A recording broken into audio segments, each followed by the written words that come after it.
Hello everyone, আসসালামু আলাইকুম। আজকে সারা রাত ঠিকঠাক করে ঘুম হয়নি। রাহাত তার নানি বাড়িতে রয়ে গেছে, সেই জন্য সারা রাতে ঘুম হয়নি। অনেক তাড়াতাড়ি উঠে গেছি। বিছানাটা দেখাচ্ছে এই কারণে, বিছানাটা খুবই ফাঁকা ফাঁকা লাগছে। সকালে মাকে ফোন দেওয়াতে বললো হ্যাঁ ঠিকঠাক আছে, কান্নাকাটি করছে না। তাই ভাবলাম ঠিক আছে থাক। রাহাতের সব থেকে বড় প্রবলেম হচ্ছে ও কারুর হাতে একদম খেতে চায় না। হাতে চকলেট, চিপস এইগুলো নিয়ে খেয়ে নেবে, কিন্তু ভাত কারুর হাতেই খাবে না।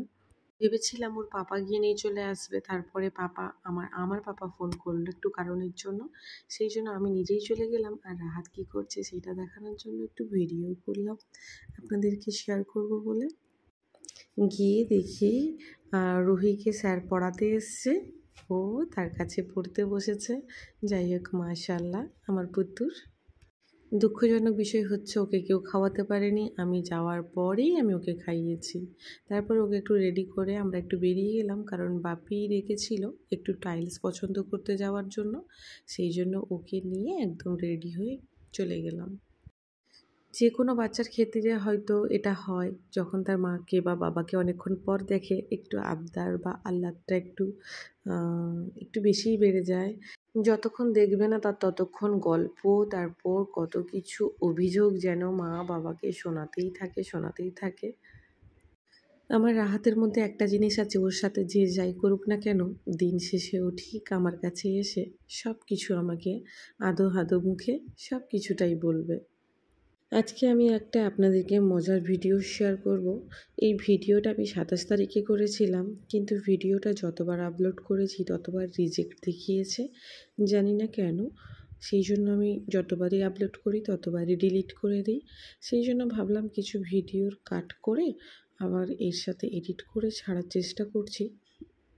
ভিডিওটা ভালো লাগলে লাইক, কমেন্ট, শেয়ার আর সাবস্ক্রাইব করতে ভুলবেন না। এনজয় করুন ভিডিওটা। কটা কাছে বলো? 10,000 বলছো তো? ধরো 10,500, তাহলে তুমি জিতবে। বা 10,000 মধ্যে যদি 500 বাকি থাকে সেটাও তুমি জিতবে, ঠিক আছে? আচ্ছা, হাজার এদিক ওদিক হতে পারে। 1,000 টাকা যদি কম হয় তাও জিতবে, আর 1,000 টাকা যদি বেশি হয় তাও জিতবে। এবার বলো। 30। তুমি বলো কত টাকা আছে? কটা টাকা? ভালো করে বলো। 30। ওকে, চলো এবার হাত দাও। আর যদি হেরে যাও, আমি খেলতে নেবো না, বসো। আর যদি হেরে যাও তাহলে 30,000 টাকা দিবে তো?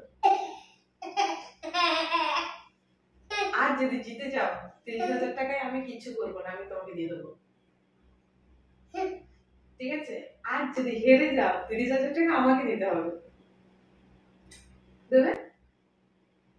কথাটা তাহলে বুঝতে পারছো? যদি তোমার কথা লাগে, তোমার দুজনের কথা যদি লেগে যায়, তাহলে টাকাটা তুমি যা কিছু করতে পারো। রাহাত ফিট, তাহলে টাকাটা তুমি যা কিছু করতে পারো। আর যদি হেরে যাও তাহলে 30,000 টাকা আমাকে দিতে হবে, ঠিক আছে? চলো হাত দাও।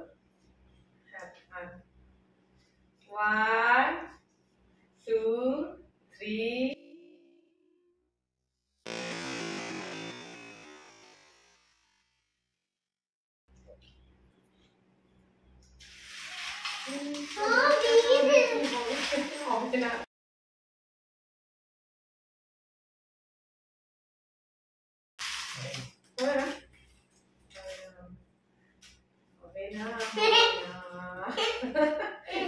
একেই বলে ব্যবসার টিপস।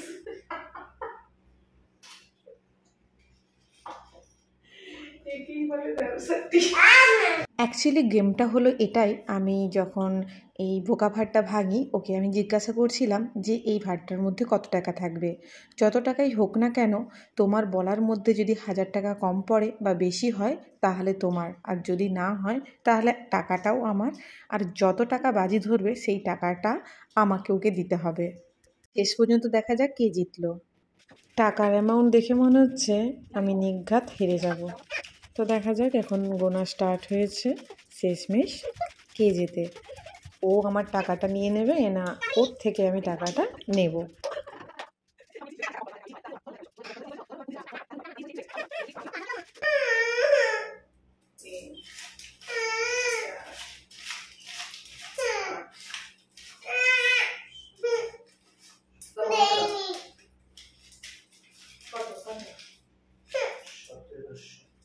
30, 1700 টাকা।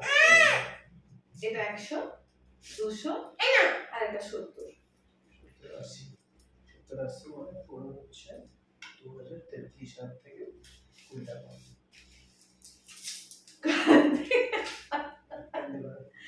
না, তুমি বলো যে তুমি হেরে গেছো। আমি না আগেরবার বলে আমি সবাইকে দেখাবো। না দেখাতে হবে না, আমি বলে নিয়েছি। कैश चाहिए मुझे, कैश चाहिए, कैश चाहिए मुझे, कैश चाहिए। আচ্ছা ঠিক আছে, তুমি আমাকে বলো যে তুমি হেরে গেছো, তুমি আমাকে 30,000 টাকা দিও। ওকে ওকে, এরকম কথা হবে। সো ফ্রেন্ড, শেষমেশ আমি জিতে গেলাম।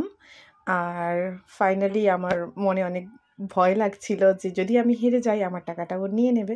তো যাই হোক, আমি ওর থেকে 30,000 টাকা নেব, কারণ ও হেরে গেছে। তো আমি বিজনেসের পলিটিক্সটা খুব সুন্দর ব্যবহার করলাম। তো আপনারা কমেন্ট করে জানান যে এই টাকা দিয়ে আমার কি নেওয়া উচিত। সো ফ্রেন্ড, আজকের ভিডিও এই পর্যন্ত। যদি আমার ভিডিওটা ভালো লেগে থাকে, লাইক কমেন্ট শেয়ার আর সাবস্ক্রাইব করতে ভুলবেন না। এইভাবে আমাদেরকে ভালোবাসা দিতে থাকুন, যাতে নতুন নতুন ভিডিও করার আগ্রহ আমার আরও বাড়ে। আগামীকাল মানে কাল আমার অ্যানিভার্সারি, মানে আমাদের অ্যানিভার্সারি। আমাদের জন্য দোয়া করবেন। সবাই ভালো থাকবেন, সুস্থ থাকবেন। আল্লাহ হাফিজ।